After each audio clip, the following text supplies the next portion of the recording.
Listo.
Bien, vamos a iniciar. Hoy día nos toca la base inmunológica de trasplantes, su aplicación. Y bueno, si alguna ventaja tenemos en este campo es que trabajamos en él. Nosotros somos parte de ese equipo multidisciplinario relacionado que trabaja en el trasplante. ¿Qué tipo de trasplantes hay en términos generales, ¿no? Hay autotrasplantes o trasplantes autólogos. El mismo individuo es su propio donante, ¿no? A veces hay necesidad de tomar determinados tejidos, por ejemplo, la piel, se hace autotrasplante cuando se puede, pequeños segmentos de piel, o incluso muchas veces se requiere algún vaso sanguíneo para colocarlo en otros sitios, se forma un vaso, por ejemplo, una vena. Algunas enfermedades como mieloma múltiple, linfoma de Hodgkin, utilizamos las propias células de la médula ósea para hacer trasplante. O sea que esto vendría a ser un autotrasplante, ¿no? Un autotrasplante, el cual es el mismo donante, el mismo individuo es su donante. El isotrasplante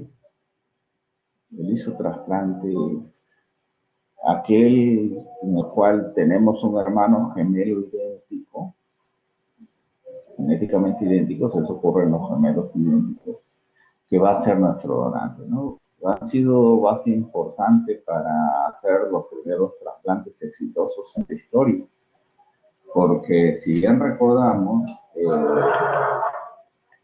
ya, ya habíamos dicho que todos los trasplantes iban a generar rechazo. No van a generar rechazo los que sean genéticamente idénticos, ¿no? Y eso es muy bueno, ¿no? Todos los trasplantes fracasaban cuando no eran genéticamente idénticos, ¿no? O sea, había siempre ese rechazo.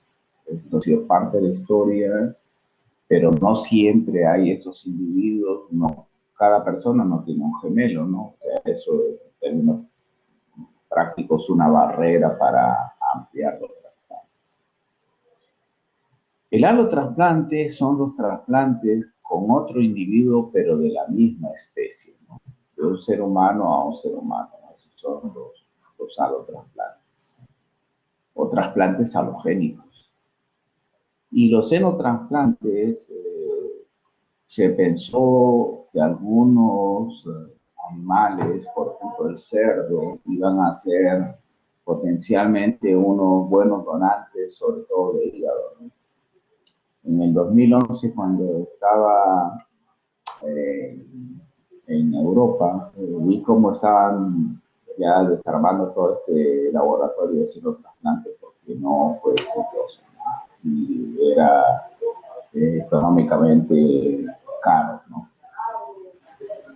Entonces, dicho esto, hay autotrasplantes, isotrasplantes, alotrasplantes y xenotrasplantes, ¿no? También este isotrasplante se llama trasplante sin genio. Sin genio. Cuando el órgano a trasplantar va a ocupar su sitio anatómico, o sea, si es el corazón, tiene que ser colocado en el sitio anatómico que ocupa el corazón. Ese se llama un trasplante ortotópico. Pero, por ejemplo, cuando hacemos el trasplante renal, no lo colocamos en su sitio anatómico natural, a veces lo colocamos, generalmente no se coloca en el sitio, se coloca en la cavidad abdominal, no retroperitoneal, como lo es, y ese trasplante se llama heterotópico. Heterotópico. Lo importante es que funcione. Lo importante es que funcione. El corazón puede ser colocado en otro sitio, pero no cumple su función de bomba. Entonces, ¿para qué vamos a querer colocar el corazón si solamente funciona en su sitio anatómico? Por eso, los trasplantes o son obligatoriamente ortotópicos porque no funciona en otro sitio anatómico. El riñón sí permite su funcionamiento en otro sitio anatómico. Entonces, por ello, los trasplantes se clasifican en ortotópicos y heterotópicos. Donante vivo y donante cadavérico también es una división de los donantes, ¿no? El donante vivo, por ejemplo, nosotros vemos las madres que donan a sus hijos, donan sus riñones, ¿no? El 75% de niños que requieren un riñón, la donante es la mamá, el 25% es el padre. Siempre el amor de madre tan gigantesco es el que impulsa a que estas madres donen pues, un riñón, pueden seguir llevando una vida normal, ¿no? O también pueden donar médula ósea, ¿no? Pueden donar médula ósea. En algunos casos pueden donar algún segmento hepático, ¿no? Y así sucesivamente, ¿no? Pueden. Algunas veces nosotros hemos tomado cabezas femorales, no porque le íbamos a dejar así su fémur a la persona, sino que porque ésta iba a recibir un trasplante o una cirugía de reemplazo de este hueso, que esta cabeza femoral nos servía a nosotros para utilizarlo para otros pacientes en otras patologías. El trasplante cadavérico pues todo un mito. Generalmente nosotros tenemos que tener claro qué es un donante cadavérico a corazón batiente, o sea, su corazón está latiendo, pero ya es un cadáver, ¿no? Entonces, existen múltiples clasificaciones de muerte, ¿no? Si ya tienes muerte cerebral, por más que tu corazón esté latiendo, tú ya no eres un ser vivo, ya eres un cadáver. Y legalmente ya pasas de ser un sujeto a un monstruo. Por eso es la seriedad y las grandes implicancias legales que tiene el trasplantar. ¿Por qué? Porque si yo me equivoco en un diagnóstico de muerte cerebral, estoy ocasionando una terrible negligencia, ¿no? ¿Qué se puede donar con muerte cerebral y corazón latino? El mismo corazón. El corazón se puede donar, los pulmones, el riñón, podemos tomar el hígado, etc.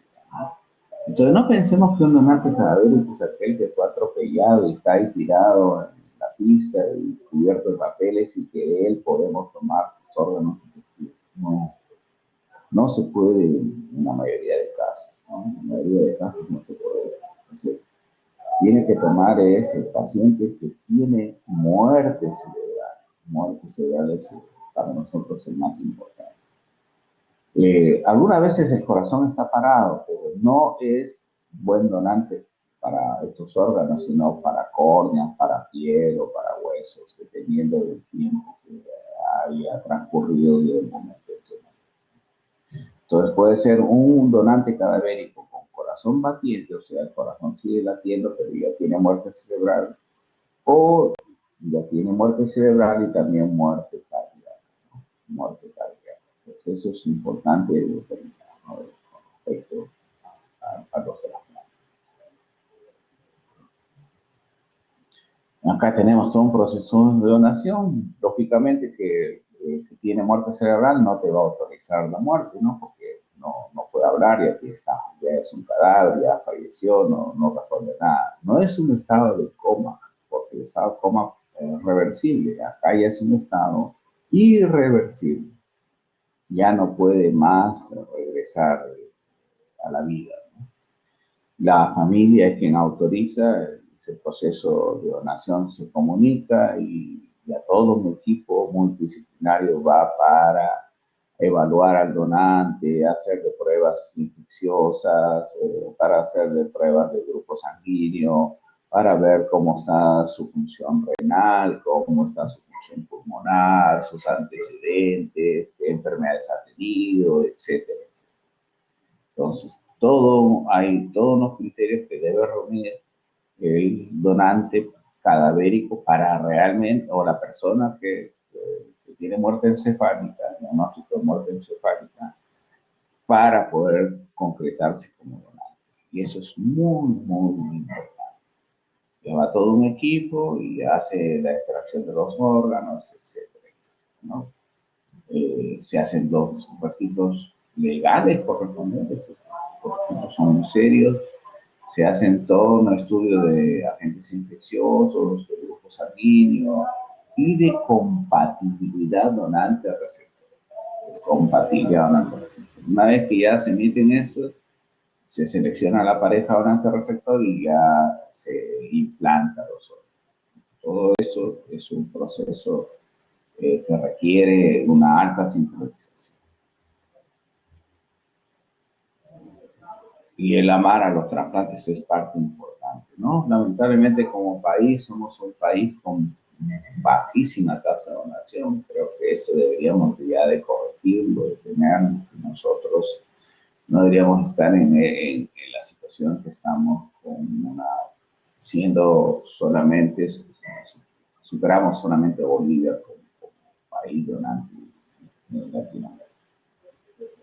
Bueno, ya saben, las bases inmunológicas, ya las dicté en la primera clase. Hammer Burnett pensaba que la respuesta inmune se generaba contra bacterias. Peter Breskin y Merlin Hong dijeron que para que este linfocito funcione necesitaba una cooperación del linfocito T helper.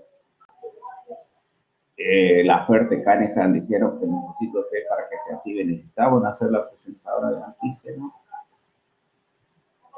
Y Charles Geneway decía que estas células presentadoras de antígenos tenían receptores de reconocimiento de patrones moleculares. Y Pauli Massinger, que esos receptores tenían las señales endógenas liberadas por los tejidos propios lesionados y que estos activaban la respuesta inmunitaria. Al ser las células o moléculas liberadas por las propias células, esto podía explicar la inmunidad contra uno mismo, o sea, la autoinmunidad, la inmunidad antitumoral y la inmunidad a los trasplantes, que es lo que nosotros vamos a tocar hoy. Las moléculas de histocompatibilidad, el complejo mayor de histocompatibilidad, se divide en clase 1 y clase 2. Clase 1 consta de las moléculas A, B, C, clase 2 de P, de Q, de R.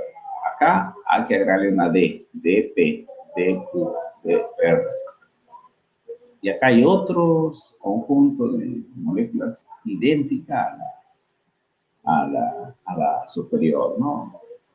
La inferior y superior, ¿no? Entonces, A, B, C, clase 1, de P, de Q, clase 2. Ambos, cada conjunto de estas moléculas se llama haplotipo y están presentes en determinados tipos de células, ¿no? Son codominantes ambos haplotipos, unos vienen son heredados, ¿no?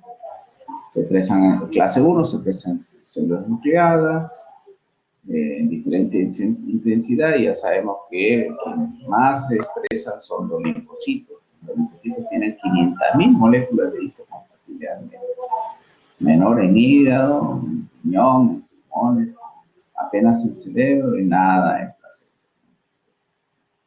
El que es más antigénico es la médula ósea, son los trasplantes que nos exigen mayor compatibilidad. Después sigue piel, aunque no hacemos propiamente trasplante de piel, lo usamos más como apósito. Dura 11 días este apósito. Cuando vayan a curar a los grandes quemados, apenas los vean, ellos ya comienzan a gritar de dolor, el inmenso dolor que presentan. Entonces, no es algo agradable curar a los grandes quemados. Y ponerles la piel de otro humano garantiza curarlo cada 11 días. Y eso es algo bastante confortable. Un tiempo hicimos trasplante de Langerhans, sobre todo en pacientes diabéticos. Esta semana hemos hecho un trasplante cardíaco, 4 trasplantes renales y 2 trasplantes hepáticos. Estamos manteniendo nuestra capacidad de trasplantes a pesar de todas las condiciones adversas en nuestro paciente. ¿Y cuál es la función natural, normal del complejo mayor de histocompatibilidad? De las moléculas más importantes de la respuesta inmunitaria es la presentación de este péptido antigénico. Este péptido antigénico es vital para que este linfocito T se active. Esto es lo que genera la especificidad del reconocimiento del linfocito T para generar una respuesta inmune, válgame a redundar, altamente específica. Esto es importante.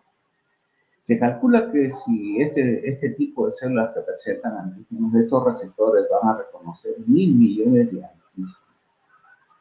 O sea, si van a reconocer 1.000 millones de antígenos, quiere decir que estos receptores no son tan específicos. El receptor T sí es altamente específico. Eso es importante. Eso es importante. Si nosotros vemos acá que los antígenos se presentan a través de las moléculas HLA y que hay 2A, 2B, 2C, 2T, 2Q, o sea, 12 antígenos. Póngale que haya 20 antígenos. 20 van a poder presentar en los 1.000 millones, no. Entonces estos receptores reconocen, son promiscuos, ¿no? Estos receptores son promiscuos, no son de alta especificidad, son de baja especificidad para poder presentar muchos. No son totalmente inespecíficos tampoco, pero este es el fundamento de la respuesta inmunitaria. Y ahora esto nosotros vamos a trabajarlo relacionado al trasplante. ¿Qué función tiene entonces en los trasplantes el complejo mayor de histocompatible? Que estas moléculas MHC vienen a ser nuestras huellas digitales celulares. Y nosotros nos identificamos, nos identifica la policía, nos identifica la red, nuestro DNI está nuestra huella digital, y porque es única, porque no lo tiene otra persona. Si bien hay huellas digitales semejantes, eso no es algo común, este es el sistema más polimórfico a nivel de las células, y el sistema inmunitario se basa y trabaja. Este linfocito que es propio de nuestro organismo solamente va a trabajar con MHC propio de este organismo, no va a trabajar con otros MHC que no sean los propios. O sea, esa capacidad de reconocer este efecto antigénico también implica reconocer a este receptor MHC para poderse unir al receptor. Si no hay esa compatibilidad entre este receptor MHC y este receptor T, no se da la respuesta inmunitaria. Ese es otro concepto importante que debemos manejar. Las moléculas coestimuladoras, ya hemos dicho, CD28, CD80, CD86, son la segunda señal y tan importantes en la respuesta inmunitaria.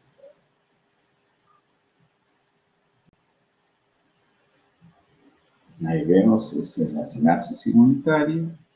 Ya sabemos que se heredan de los padres a los hijos, ¿no? Ya sabemos que se heredan y eso es importante. Y no hereda intercalado un rojo con un verde, un azul con un morado, no. Se heredan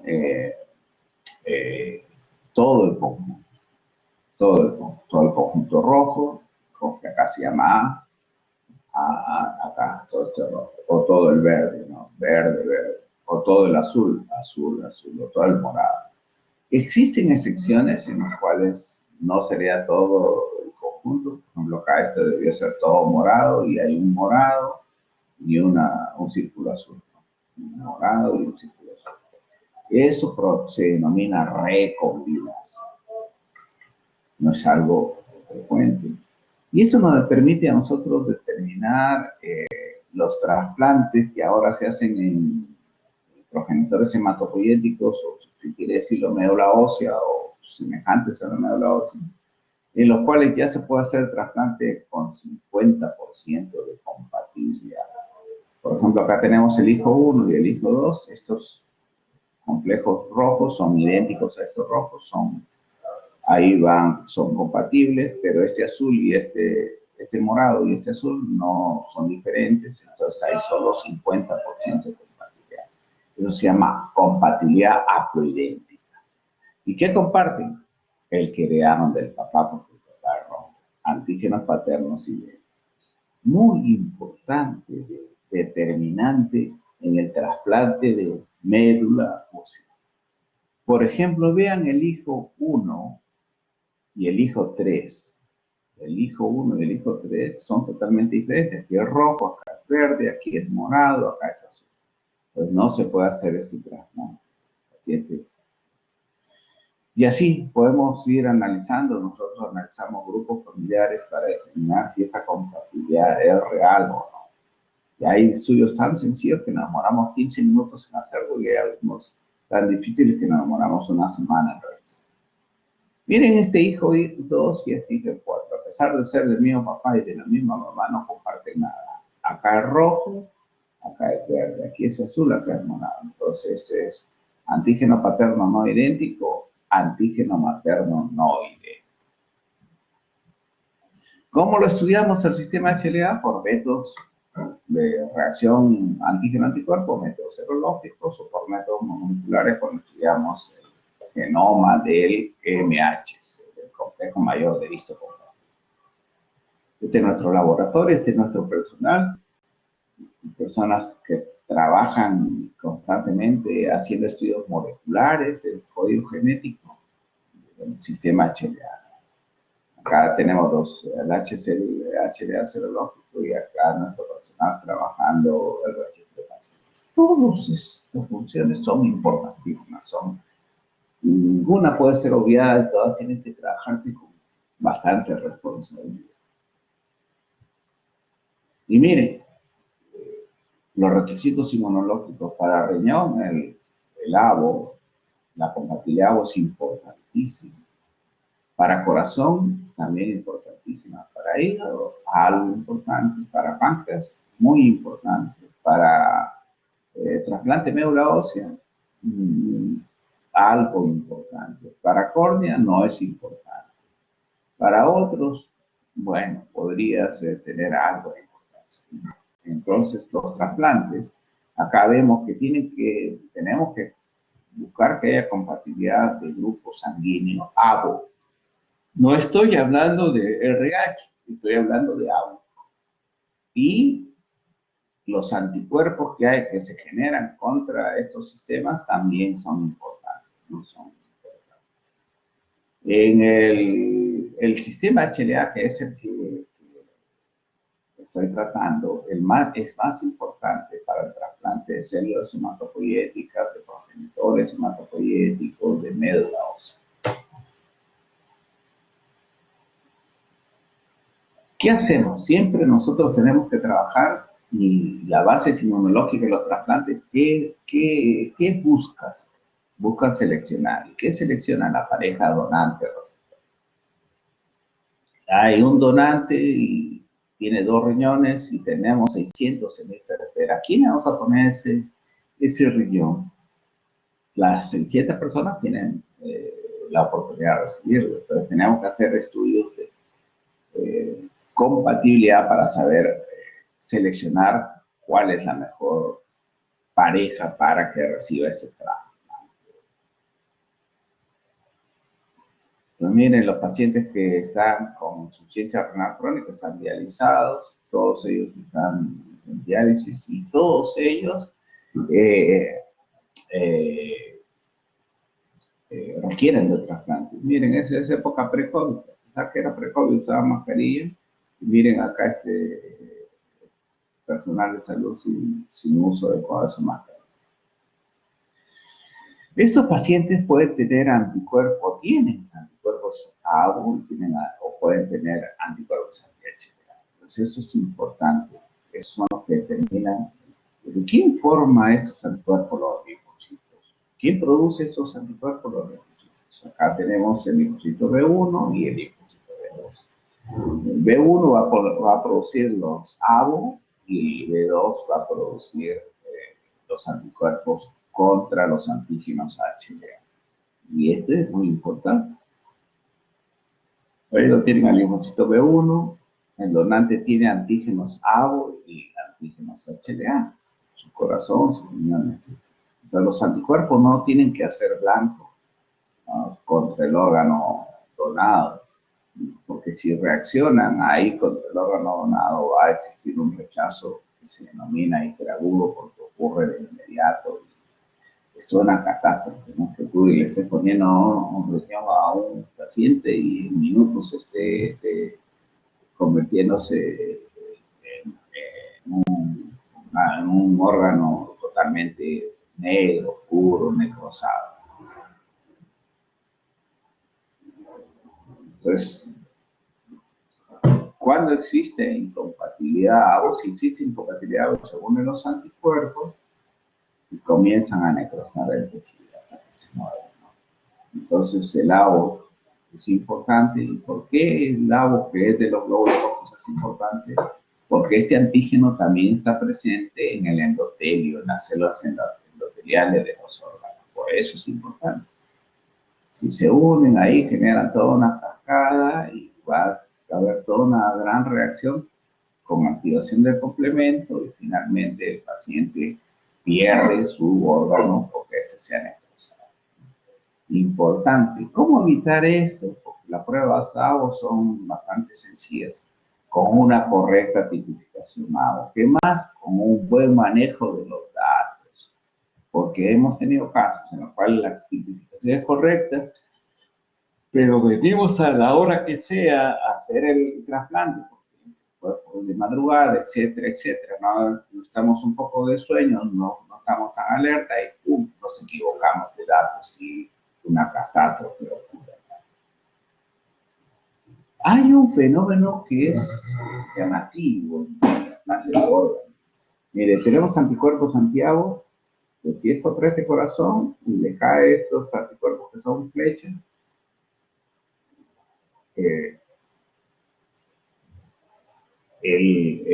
algunos, cuando le cae la flechita, vamos a ver, se mueren estos cardiomiotas, se mueren.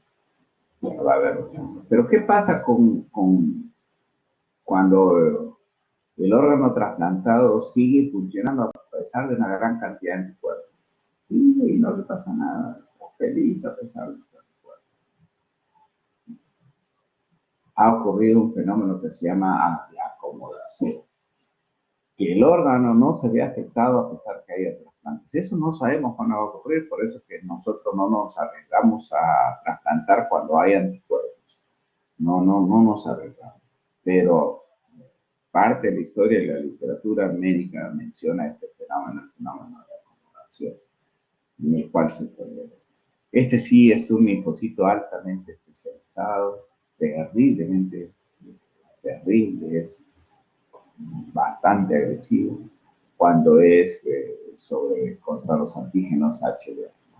Cuando se forman anticuerpos contra antígenos HLA, esos que hemos visto, A, B, C, D, P, D, Q, D, R, cuando la mujer se embaraza, cuando es transfundido o cuando ha habido trasplantes previos, ¿no? Esos son los mecanismos que explican la formación de los anticuerpos anti-HLA. El linfocito B2 tiene memoria, cambia de isotipo de IgM a IgG, mejora afinidad avidez, activa complemento, promisa, activa células natural killer y es una barrera inmunológica de mayor complejidad. O sea, esto sí es bastante potente, es un linfocito bastante potente. Aquí lo mismo, los órganos expresan antígenos HLA y si es atacado por los anticuerpos, esto va a generar toda una respuesta. Y si genera toda esa respuesta, va a haber un rechazo. El rechazo por el linfocito B2 que va a generar nuevamente una necrosis del riñón. Acá tenemos un pulmón, imagínense hacer trasplante pulmonar y en pocos minutos el paciente ya ha sido rechazado. ¿Qué nos queda? El paciente se va a morir y nosotros acusados de negligencia, ¿no? Esto se debe evitar. Muchas veces tampoco contamos con herramientas para evitar o conocer los estudios a tiempo, pero tenemos.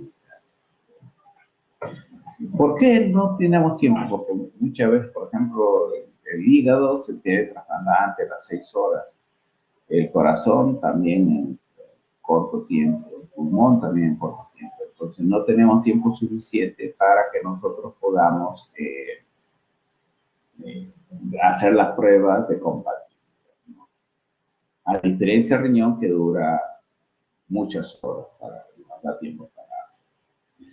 Entonces, ¿cómo evitamos todos estos rechazos? Estudiando al receptor, estudiando los anticuerpos preformados, los anticuerpos se forman por transfusiones sanguíneas, por embarazos y por trasplantes previos. Eso debemos de tenerlo claro. Si no lo tenemos claro, no vamos a poder interpretar adecuadamente los resultados, los exámenes. ¿Cómo estudiamos los anticuerpos? Este es algo ya de posgrado,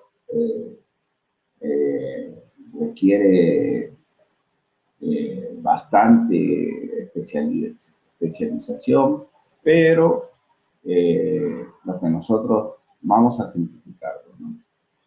Se estudia por metodologías de unión de antígeno-anticuerpo, lo que se denomina microlinfocitotoxicidad mediada por complemento, o en términos sencillos, citotoxicidad depende de complemento. Si la célula sigue verde, está viva, por lo tanto no ha habido reacción antígeno-anticuerpo. Si la célula está rojita, indica que ha habido reacción antígeno-anticuerpo y se ha muerto. Tan igual como un semáforo, ¿no? Acá es viable, positivo para el trasplante, acá negativo. Ahora existen métodos modernos que para mí sería imposible diferenciar estos colores. No sé si esta perlita es diferente de esto, ¿no? No, nuestra capacidad visual no tiene capacidad para discriminar eso. Pero ahora con métodos de luminometría que utilizan rayos láser, el rayo láser sí diferencia claramente estos colores. Y puede clasificar estas bolitas, las puede clasificar de acuerdo a su color y analizarlas, e identificarlas, individualizarlas para poder dar un resultado. Estas bolitas van a fluir uno a uno, como por un sistema de tubo, acá está el rayo láser y ver si ha habido una reacción antígena. Existen muchas variantes de screening, de panel estándar, de estudio Sigler. Este no es una clase para trasplantología. Próximo me voy a dedicar a una conferencia para posgrado en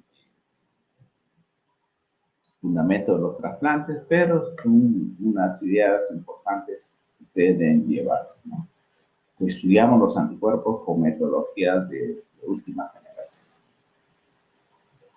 También determinamos si este anticuerpo tiene capacidad o no de fijar complementos. Si tiene capacidad de fijar complementos, su rol patogénico es mayor. Entonces, ¿qué ventaja tiene la luminometría específica? Nos permite realizar de manera virtual si va a haber reacción antígeno-anticuerpo, nos permite determinar si hay posibilidad de encontrarle un donante a ese paciente y nos permite evaluar si está habiendo rechazo a través del MFI, cuál es la intensidad de rechazo y qué significancia tiene. Y en lo último, quizás ojalá lo hayan estudiado en su curso de inmunología, es la compatibilidad EPLES, ¿no? La compatibilidad EPLES, que es ya lo que yo denomino el análisis molecular de la reacción antígeno.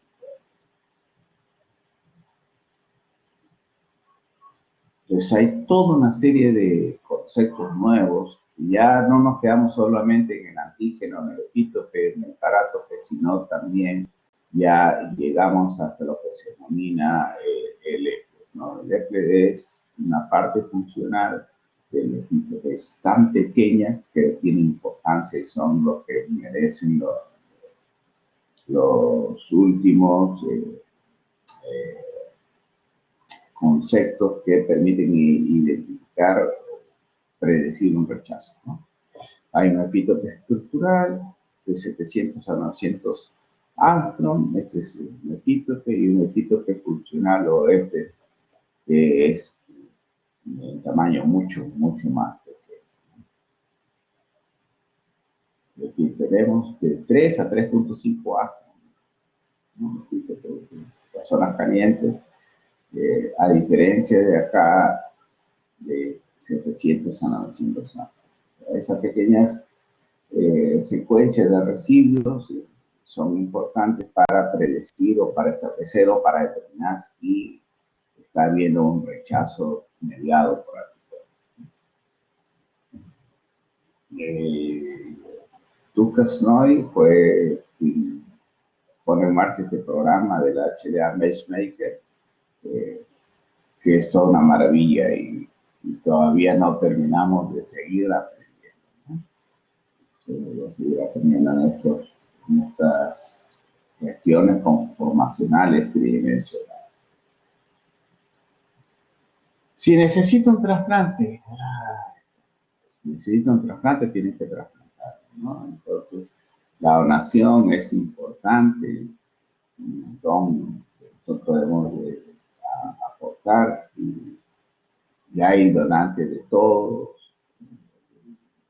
corazón, de hígado, de pulmón, de riñón, etcétera, ¿no?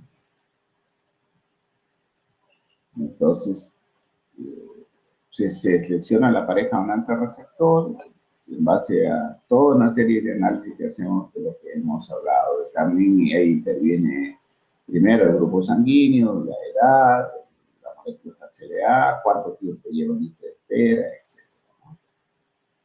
Entonces, para eso nosotros necesitamos un sistema de puntuación para que la selección de la pareja donante receptor sea lo más justa posible. Justa posible, eso.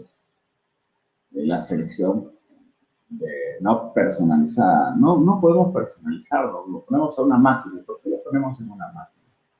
Porque cada paciente, cuando nos cuenta su drama, su dolor, etcétera, nos da pena y queremos que el próximo donante sea para él. Pero no, lamentablemente no podemos trabajar así, porque todos tienen su propio drama, todos tienen su propio dolor. Entonces, ya no nos corresponde a nosotros, sino a criterios técnicos. Por eso esos criterios técnicos los ponemos en un programa informático y ahí emite un ranking. En base a ese ranking, aumenta las probabilidades o disminuye las probabilidades de acuerdo a los resultados que haya obtenido, ¿no? Pero ya no es usted quien en base a un subjetivismo decide quién va a ser la pareja, ¿no? Y esta es una frase muy importante, un sistema de asignación de órganos de trasplante que no considere edades de donantes y receptores, o sea, es injusto. Ahora nosotros usamos este concepto también muy bien, donante añoso o donante viejo, receptores añoso viejo, donante pediátrico, donante joven, el receptor va a ser pediátrico joven, y eso es muy importante. Y así tenemos, siempre hay actualizaciones. Esta es la penúltima del 2017 cuando estaba a cargo del banco de órganos y hacíamos toda una propuesta cómo puntuar, cómo hacer todas las pruebas, hacer pruebas moleculares, hacer plasma virtual, plasma real, etc. Y ya para finalizar hay un concepto importante que manejamos en el matching HLA, ¿no? ¿Qué es el matching? El matching es la semejanza entre los antígenos HLA del donante y del receptor. Cuando el HLA del donante es semejante al del receptor, no se genera o se genera una respuesta inmunitaria mínima. Eso es muy importante.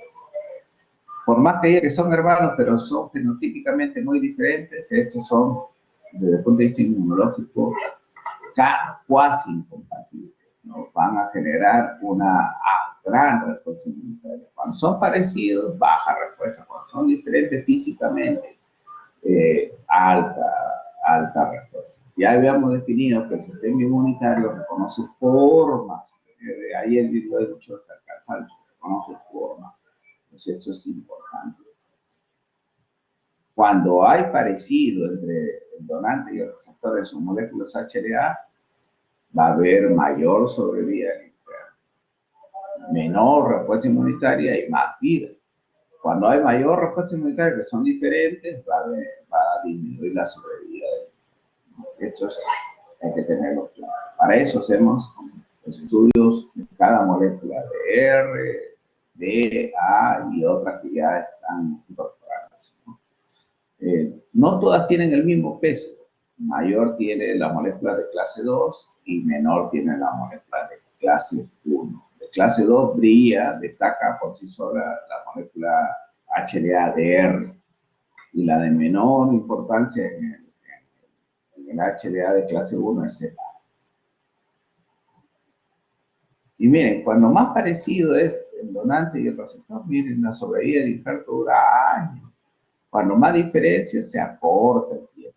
Acá llega un tiempo largo. Acá de diferencias se acorta, o sea, vive menos el órgano. Y eso, por eso buscamos el matching. Por eso nuestra lista de espera, al tener el más parecido posible el donante y el receptor, ese órgano va a sobrevivir mayor tiempo. Los de clase 1 son de menos importancia que los de clase 2. Acá cuando la diferencia es de clase 1, miren, si acá, cuando la diferencia es de clase 2, disminuye la sobrevivencia. Y eso es importante siempre considerar. HLA2 es más importante porque las diferencias que hay entre el donante y el receptor de estas moléculas origina menor sobrevida del órgano. Bueno, recordemos que el CPA va a reconocer a este órgano diferente, va a presentar esas moléculas al linfocito T y se va a generar una respuesta. Esa es una presentación indirecta. Como le digo, se activan una serie de poblaciones celulares, como ven acá, un TH1, un TH2, un TH17, un T regulador, TFH, etc. ¿no? Cuando la CPA del donante reconoce al linfocito del receptor, es una directa, ¿no? Eso es un reconocimiento directo y eso genera también un rechazo. Este es mucho más rápido. Se generan toda una serie de elementos que finalmente de este vaso sanguíneo que ustedes ven acá con una buena luz, acá esta luz está engrosada, disminuida y no hay buena circulación, ¿no? Consecuencia de rechazo, ¿no? El rechazo puede ser mediada por células T o por ser mediada por células B, y si es por anticuerpos, genera toda una respuesta inflamatoria que termina dañando, lesionando. No solamente las moléculas de HLA son responsables del rechazo, también son las MICA, también son la de glutatión transferasa y otras, ¿no? De células, los antígenos endoteliales, etc. ¿no? Lo más importante, ¿no? Trabaje, si usted no va a estar ahí, deje su ubicación, porque acá cualquiera de las 24 horas, ¿no? Si hay un operativo de trasplante, hay que participar. Den el tiempo al trasplante, no ande corriendo, este trabajo no se hace apurado. Si usted se va, deje su reemplazo, trabaje con amor, lea siempre, investigue y busque que la donación no sea de un solo órgano de riñón, sino que sea multiorgánico, sea de muchos órganos. Este es el nuevo paradigma, que el donante sea multiorgánico. Trabajen en equipo, si no trabajan en equipo está perdido. Todos son importantes, la enfermera, el técnico que hace la limpieza, el que hace la prueba, el que da la sangre, el cirujano que pone el órgano, todos son importantes, todos. Y bueno, acá esta foto de recuerdo con nuestro maestro de la trasplantología, el profesor Porter Azaki, a quien tuvimos el gusto de conocer y que nos visitaba visitar nuestro laboratorio. Es un equipo original de trabajo y acá está el doctor Chuy, que ahora está ahí partiendo. Muy bien, preguntas, comentarios.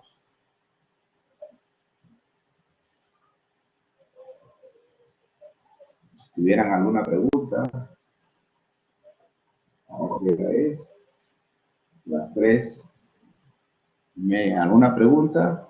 A ver, sí, dígame.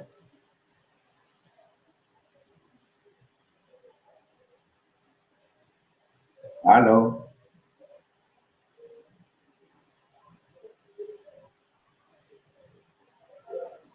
Aló, ¿alguna pregunta? Todo está claro, doctor. Todo está claro, muy bien. A ver, si todo está claro, a ver, me van a responder. ¿Qué es lo que van a buscar como primer requisito en un trasplante donante de órganos? Que tenga compatibilidad de qué? De grupo sanguíneo. ¿Y de todos los grupos sanguíneos? No, solamente del agua.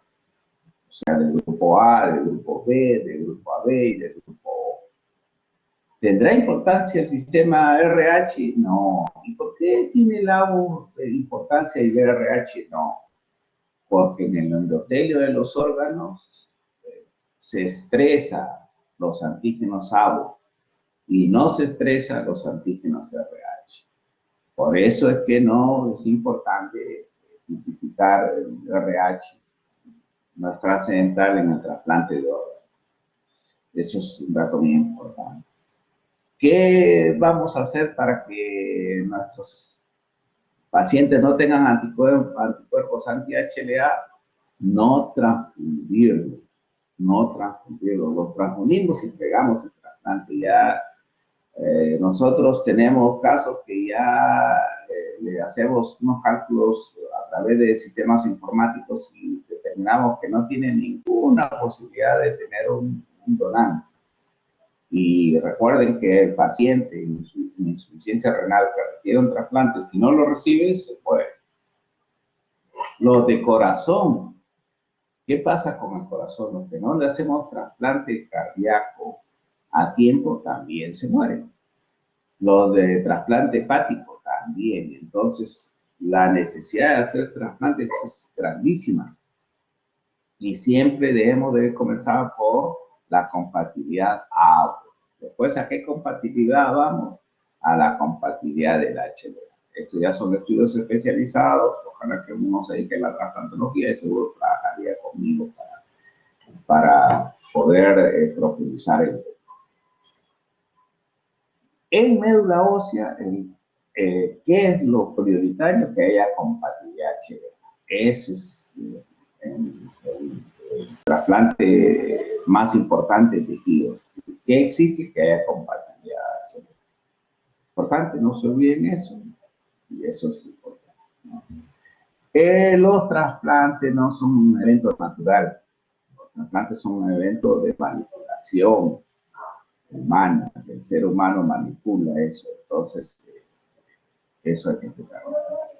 Muy bien. Entonces, ahí dejamos ese tema de trasplantes y vamos a finalizar con la inmunología de la tuberculosis. Y voy a tratar de hacerlo rápido para poderlo hacer en unos 30 minutos y ya terminar esta semana. Bien. Esta es una expresión real. O sea, la tuberculosis va con la pobreza, ¿no? La miseria, ese es un cuadro que se llama La miseria, pintada por un artista, Cristóbal Rojo. Y se llama La miseria, la pobreza, la extrema pobreza. En la historia de la medicina se ve que todavía no existían fármacos contra la tuberculosis, pero esta disminuyó cuando mejoraron las condiciones de vida de la sociedad, de los pobres. O sea, eso es importante, no olvidemos eso. No solamente somos bacilos, sistema inmunitario, moléculas, etc. No, somos un conjunto, somos seres sociales. Miren esta frazada, ¿no? Rota, agrietada, etcétera, y una mujer semidesnuda aquí, enferma, ¿no? En su lecho de dolor. Y acompañada, y miren la tristeza de este hombre reflejada en su rostro, ¿no?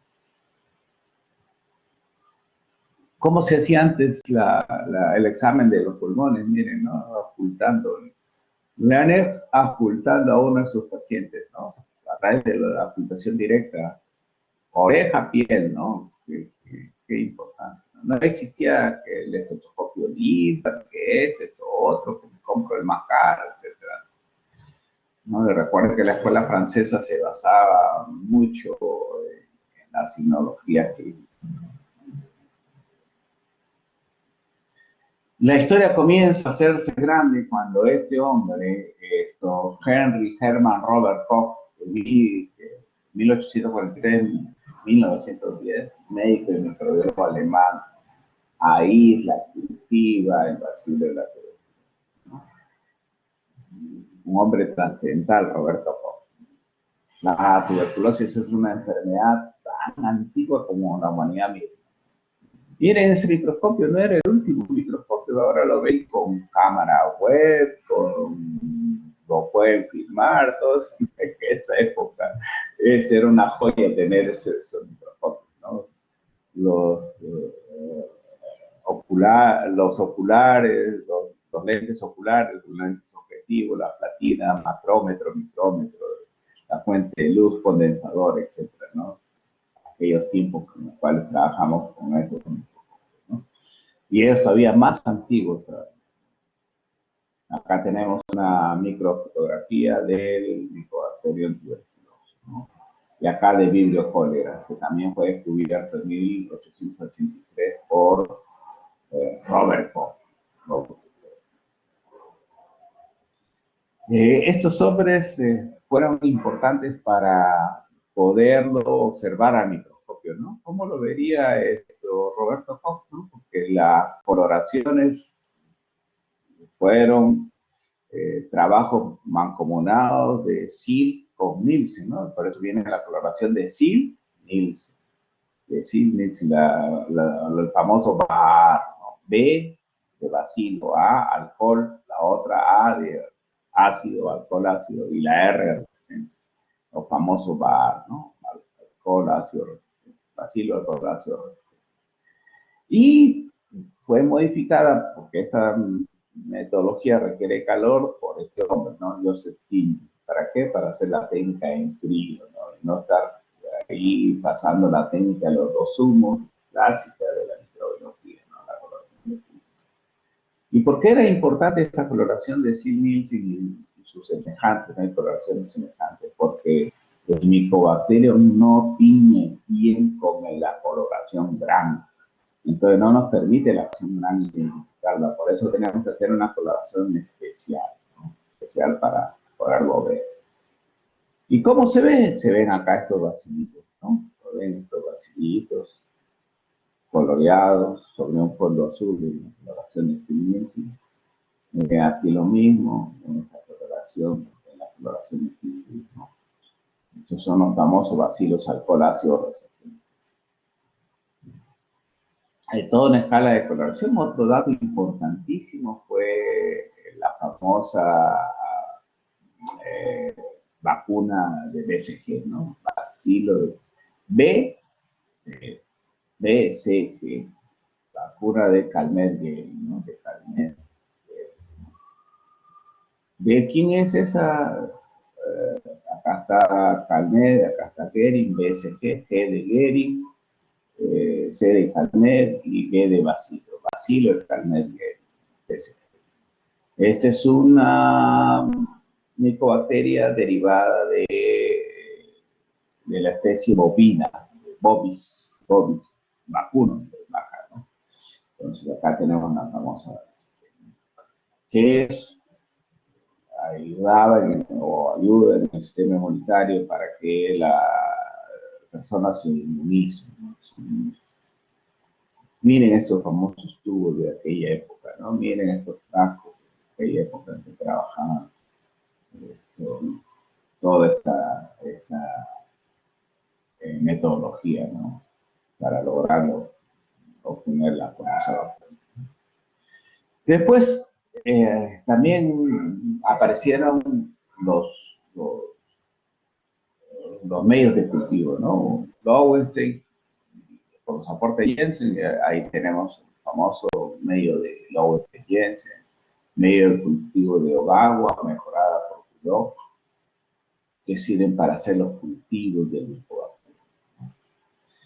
Reconocimiento de la doctora Luz Caviedes. La doctora Luz Caviedes es una médica, una bióloga peruana que ideó el método MODS, MODS, para el diagnóstico de, voy a poner el puntero, para el diagnóstico de tuberculosis.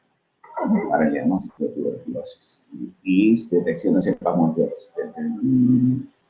Una mujer que aportó muchísimo y es muy bendecida en países muy pobres donde no pueden utilizar medios de cultivo caros y costosos. como los países africanos, su método de aislamiento, de diagnóstico de tuberculosis y detección de cepas multiresistentes, observando al micobacterio que a través del microscopio que se ve como cordones, es de valiosísima importancia. Como siempre, los profetas, nadie es profeta en su tierra, yo creo que no ha recibido el reconocimiento que ha debido merecer nuestra querida doctora Luz Javieres, ¿no? Homenaje para ella y que en paz descanse. El método MOX tiene la ventaja de ser de bajo costo, ser rápida. Ajá, miren, los cultivos se demoraban, Ogawa, Dow-Westingenses, demoraban muchos días, 60 días en promedio, se demoraban. Acá no era una prueba rápida, con una sensibilidad de 95-98% y una especificidad de 96 a 100%. ¿Qué ventaja tenía? Que tenías que tener un microscopio invertido, un entrenamiento de reconocer esos cordones que ya vemos acá. ¿Y cómo se hace? Con medio líquido, se prepara placas en microdilución, unos cocidos van a tener fármacos en cantidades críticas, otros no van a tener fármacos. Tras la inoculación se tapa y se incuba con la placa en CO2 a 37 grados, se observa el microscopio invertido a las 48 horas y se sigue observando hasta 15 días. Esto es importante, es un elemento valiosísimo. Y de acuerdo a los fármacos, usted puede clasificar a fármacos si es multidroga resistente, etc., ¿no? Miren estos métodos altamente especializados, identificación de microbacterias mediante MALDI-TOF, espectrometría de masa, el MALDI-TOF, ¿no? Métodos bastante especializados y bastante caros, con un equipamiento sumamente caro. También se hace diagnóstico molecular de distintas maneras, de distintas plataformas. Acá tenemos la plataforma ESPER, y que también detecta si hay o no resistencia a la rifampicina, ¿no? El método GeneSper, que es autorizado por la OMS, uso de prueba desde el año 2010, ¿no?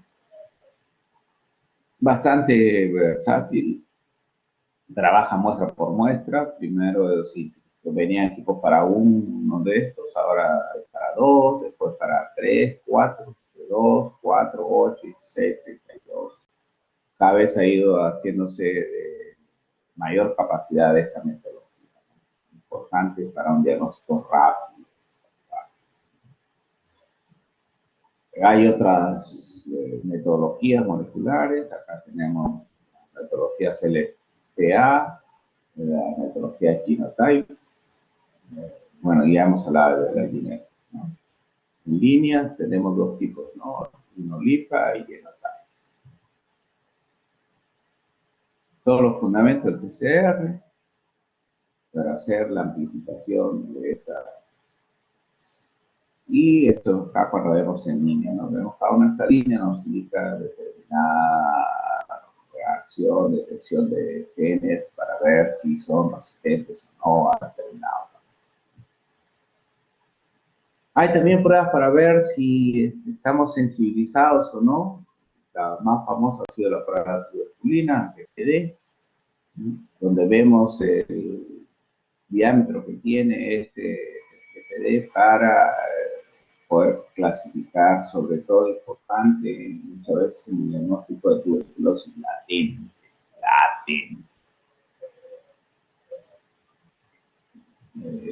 Esto ha sido mejorado por las famosas siglas, entre ellos está el cuantiferón. IGRA significa test de liberación de interferón gamma.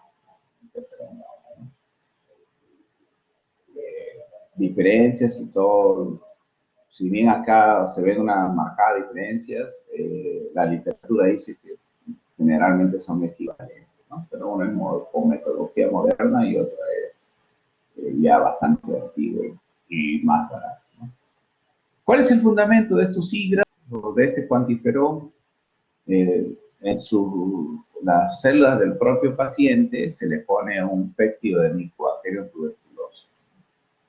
Si hay, recuerden que esta unión es inespecífica, porque recordemos que estos receptores son promiscuos, pero va a permitir el ingreso de este péptido, ¿no? Va a ser procesado, lo une al MHC y lo presenta al receptor T. Recordemos que el receptor T sí es altamente específico.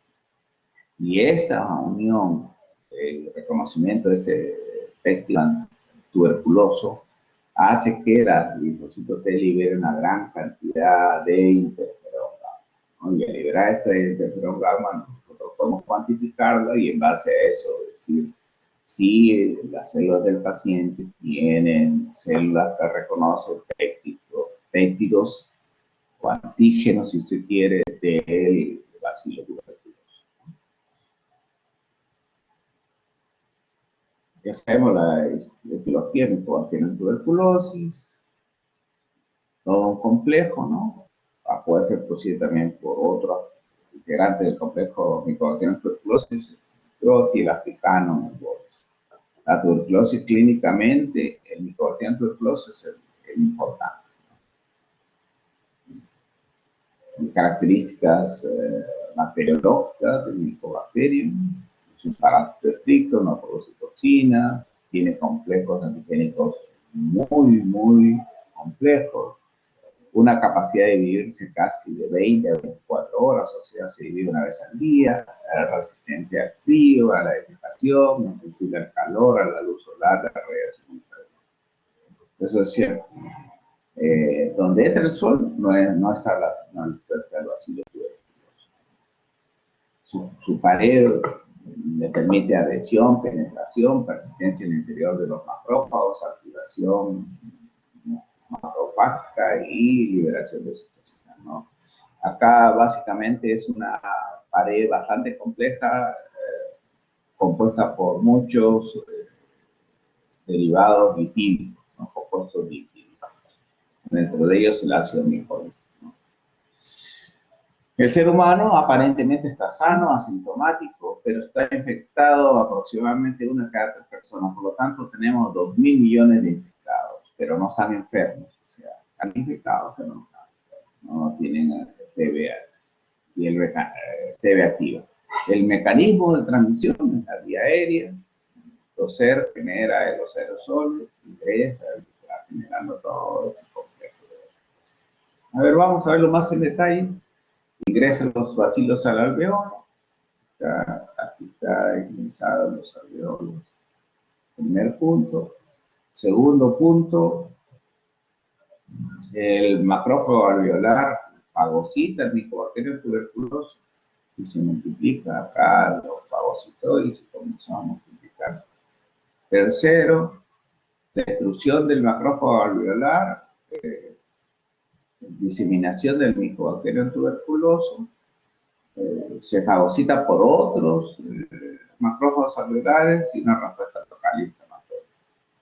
Si predominan monocitos, va a ser este esquema. Si predominan polimorfos nucleares, va a ser este 3A. O sea, se divide la respuesta en 3A y dependiendo de quién predomina. Predomina macrófagos, predomina polimorfos nucleares. Número 4. Los linfocitos son atraídos a la respuesta inflamatoria de las lesiones. De acá salen los linfocitos y vienen acá a los sitios de la respuesta inflamatoria. Activan los macrófagos alveolares infectados. Atraen polimorfos nucleares. Todo depende si había una respuesta TH1 o una respuesta TH17. Generalmente se asocia la TH1 a la que dio activación macrofágica y TH17 la que dio activación neutrófílica, ¿no? Acá este neutrófilo viene para acá y esta viene para acá, para la respuesta de TH1.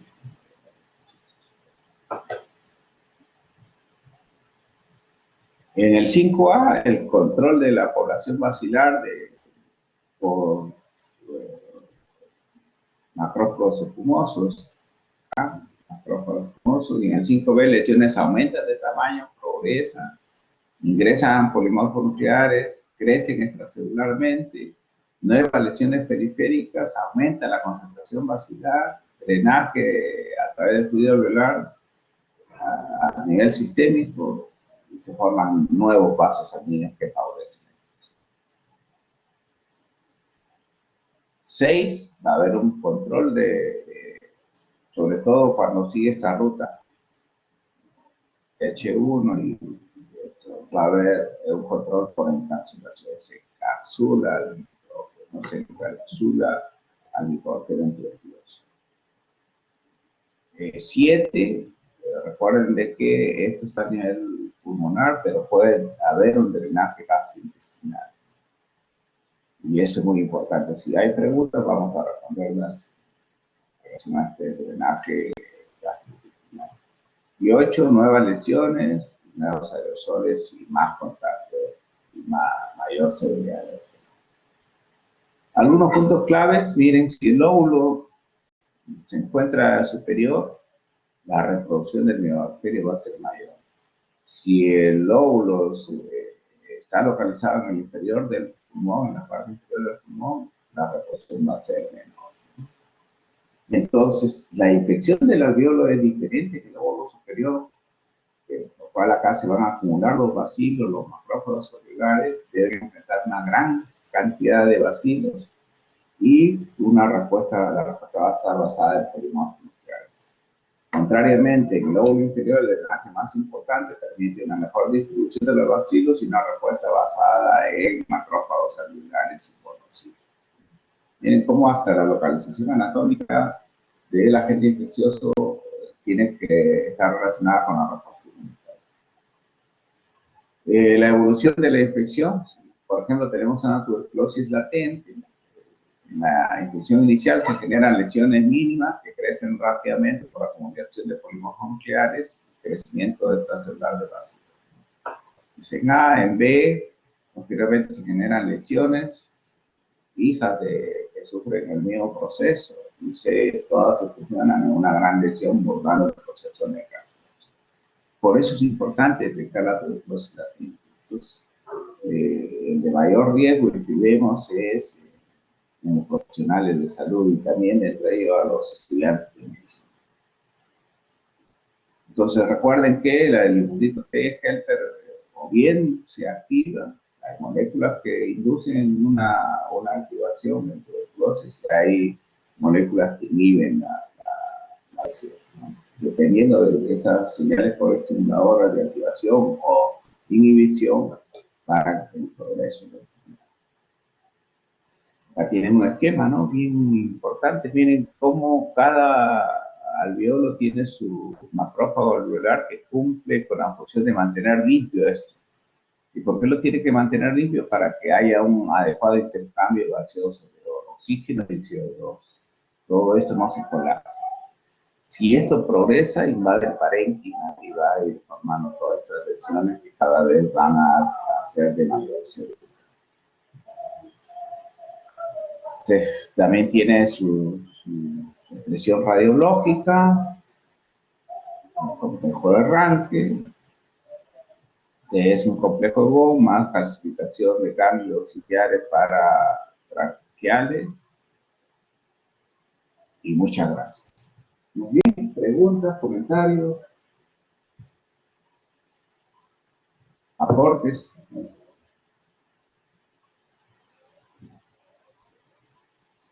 ¿Aló?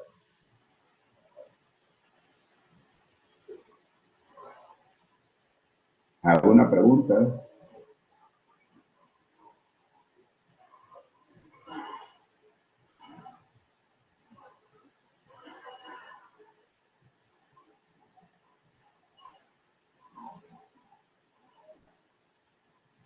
A ver, dígame.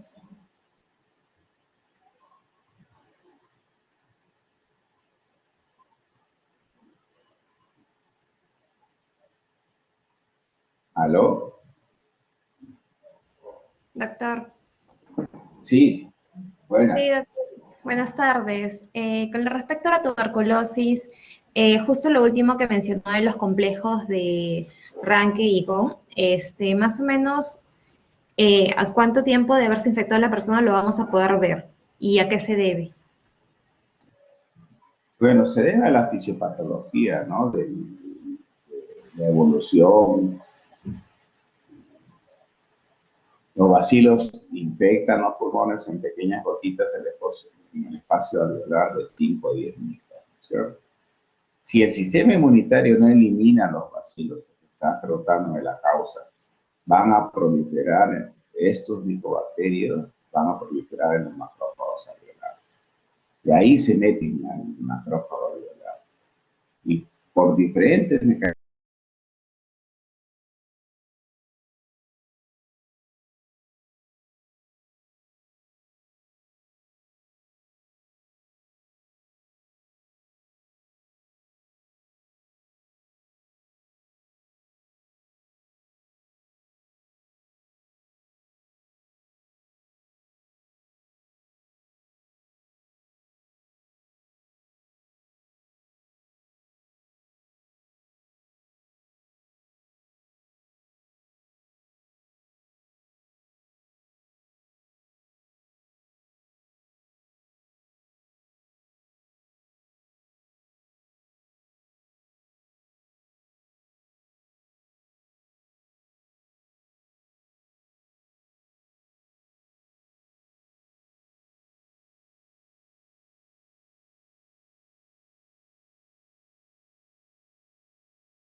Sí, doctor.